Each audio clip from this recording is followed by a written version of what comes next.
안녕하세요. 박민수 원장입니다. 오늘은 우리 장기에서 가장 고생하는 장기, 소리 없이 묵묵하게 일을 하는 장기 중에 하나에 대해서 말씀을 드릴까 하는데요. 물론 이제 심장, 뇌, 콩팥 다 그런 역할을 하지만 저는 오늘 특별히 이제 간에 대해서 이제 말씀을 드리고 싶거든요. 어떻게 보면 현대인은 독소, 피로, 스트레스, 이 모든 것이 이제 간에게 직접적인 타격을 주고 부담을 주는 그런 일인데, 그런 거의 연속 속에서 살고 있는 게 현대인이라고 생각이 됩니다. 그런데 우리가 이제 간이 안 좋다 이제 할 때 우리가 가장 주의하는 것 중에 하나가 지방간이잖아요. 근데 그 지방간 뭐 다 듣고 계실 겁니다. 근데 지방간 이야기하면 나는 술을 많이 안 먹으니까 아무 문제가 없을 거야, 그렇게 이야기하시는 분들이 많은데, 문제는 요즘에 간에 가장 중요한 어떤 병변 중에 하나라고 하는 지방간이 술을 먹지 않는 사람들에게서도 많이 나타나고 있습니다. 그것을 비알코올성 지방간, 워낙에 이제 지방간하면 알코올과 관련이 있다고 이야기하고, 실제로 지방간의 가장 중요한 어떤 원인 중에 하나가 알코올이기 때문에 알코올성 지방간을 많이 떠올리는데, 알고 보면 현대인의 어떤 지방간 중에 가장 큰 문제 중에 하나는 비알코올성 지방간입니다. 성인 4명에서 5명 중에 1명으로 보고 있고, 어떤 연구에서는 2명 중에서 1명이 이 비알코올성 지방간의 소견을 가지고 있다고 할 정도로 이제 심각한 것이, 그리고 흔한 것이 비알코올성 지방간인데요. 이 비알코올성 지방간이 되면 간에 어떤 지방이 찼다는 것은 간세포 대신에 이제 지방이 들어찼다는 거죠. 간세포의 재생 능력이 떨어진 거, 대응 능력이 떨어진다는 것을 이야기합니다. 그러면 이제 비알코올성 지방간은 간이 외부의 위협, 바이러스가 들어오거나 독성물질, 뭐 우리가 먹는 여러 가지 음식 중에 섞여 들어오는 독성물질, 알코올에 극히 취약해서 큰 문제가 생길 수 있다는 거 하나하고, 이 비알코올성 지방간이 되면 이거 자체가 당뇨나 만성염증의 원인이 되기도 하고 고지혈증의 원인이 되기도 한다. 더불어서 만성 간기능 저하, 간염을 거쳐서 간경화로 이제 가기가 쉽다는 것을 이야기합니다. 그것뿐만 아니라 현대인의 어떤 만성 피로, 무기력증의 원인 중에 하나가 독소를 해독하지 못하는 것인데, 그 원인 중에 하나가 간기능의 저하가 있고, 그 간기능의 저하에는 지방간이 들어가 있다는 겁니다. 비알코올성 지방간의 기준을 이렇게 말씀을 드리면, 여기가 지방간이죠. 정상간이 이제 빨갛고 깨끗하다고 하면 지방간으로 가고, 지방간은 간염으로 갑니다. 간염은 또 시간이 지나면서 간경화로 가서 이제 간경화가 되면 이제 회복이 안 되는 거죠. 근데 이 과정에서 이런 사이토카인 같은 각종 염증 인자들이 작용을 하고, 여기에 영향을 미치는 것들은 유전, 그다음에 인슐린 저항성, 제가 누누이 말씀드리는 만병의 근원, 대사증후군의 핵심 고리라고 하는 인슐린 저항성, 하이퍼인슐레미아, 고인슐린 역증이 작용을 하고, 비만, 그다음에 라이프 사이클, 그런 것들이 작용을 하면서 이런 부분들이 중성지방이나 우리 몸에 있는 포화지방을 올리고, 이게 이 포화지방들이 늘어나면서 우리 지방 쪽에 지방이 많이 쌓이는 거죠. 제가 말씀드린 인슐린 기능이 떨어지면 우리가 우리 몸에서 적절하게 우리 당을 사용하지 못하고, 당들이 우리 세포 속에 촘촘하게 지방세포로 박힘으로써 문제가 되는 거죠. 그때 가장 먼저 타격을 받는 것도 인슐린입니다.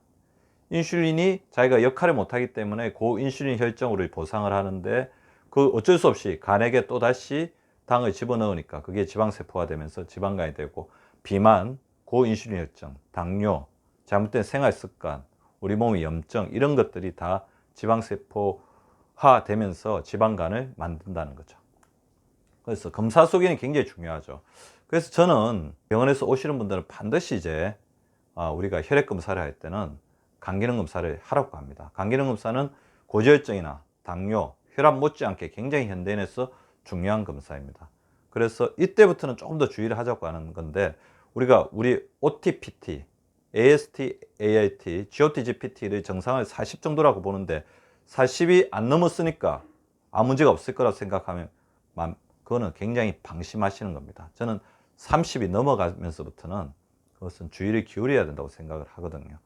약간 GOT-GPT가 올라가 있거나, 그 다음에 알코올성 어떤 지방간이 있을 때, 알코올성 지방간이 있을 때는 GOT가 GPT, OT가 PT에 비해서 올라가 가지고, 그러니까 1 이상, OT가 PT보다 올라가 있는데 비알코올성 지방간의 경우에는 OT, PT가 정상 범위 내에서 올라가 있으면서 GOT가 GPT보다 적은 GOT를 GPT로 나눈 게 1 이하가 되는 그런 게 됩니다. 이런 어떤 수치들을 살펴보는 게 중요하겠죠. 그래서 간 수치가 좀 올라가 있으면서 GOT 나누기 GPT가 1 이하일 때는 우리가 비알코올성 지방간의 소견을 볼 수 있다는 거고, 또 초음파에서도 나타나죠. 그래서 여기 보시면 우리 해부학적으로 봤을 때 간 조직을 이렇게 일부 이제 해부했을 때 보면 이 중간중간에 촘촘히 박혀있는 하얀 것들이 다 지방이죠. 그래서 지방간이 되면 원래 이렇게 옆에 있는 신장하고, 우리가 초음파를 할 때는 신장하고 대비해서 이거 보거든요. 신장처럼 검게 나와야 되는데 지방간이 심한 경우에는 하얗죠. 그래서 신장에 비해서 하이에코, 그러니까 하얗게 나오는 경우를 지방간이라고 합니다. 자, 비알코올성 지방간의 치료. 우리 알코올성 지방간의 가장 중요한 원인이 알코올이라고 생각한다면 비알코올성 지방간의 가장 중요한 원인은 가체중, 즉 비만입니다. 체중을 조절하는 게 중요하고요. 그렇지만 비알코올성 지방간이 비만에 의해서, 인슐린 저항성에 의해서 발생되었다고 하더라도 이때 술을 많이 먹게 되면 간염으로 가서 간경화가 되기가 쉽다는 거죠. 검주를 해야 하고요. 그 다음에 아까 제가 말씀드린 것처럼 당뇨병, 그러니까 인슐린 기능이 떨어지면서, 인슐린 기능이 떨어지니까 만만한 간에다가 자꾸 지방을 집어넣게 되면 지방간이 되기 때문에 탄수화물 대사, 당뇨병에 대해서는 생활습관 조절, 뭐 이렇게 탄수화물을 줄이고 저혈당 지수 시기를 하면서 필요하면 당뇨 약물을 드셔야 되는 거고요. 그 다음에 우리 간의 어떤 염증을 완화시켜 주기 위해서, 우리 지방간으로 인해서 간세포에 염증이 생긴 거잖아요. 황산화제, 비타민 E가 지금 현재는 어떤 확립된 어떤 항산화 중에 하나입니다. 그리고 UDCA, 우리가 친수성 담즙산으로 알려져 있는 UDCA, 뭐 방송에, 광고에도 많이 나오고 있는데 UDCA가 도움이 된다는 보고가 있습니다. 왜냐하면 담즙이 적절하게 분비되어서 지방을 잘 녹여줘야지 우리 간에서 이게 담즙이 잘 흐르면서 간의 부담이 줄어들고 간으로 인한 역류가 줄어들면서 손상이 줄어드는 거죠.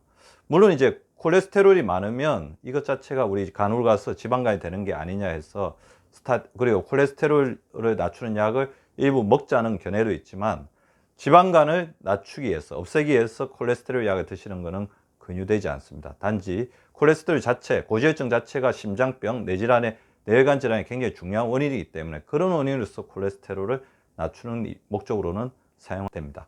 그래서 내가 비만이고, 그리고 앞으로 피로라든지 여러 가지 만성 무기력증에 빠져 있다면 비알코올성 지방간을 의심해야 됩니다.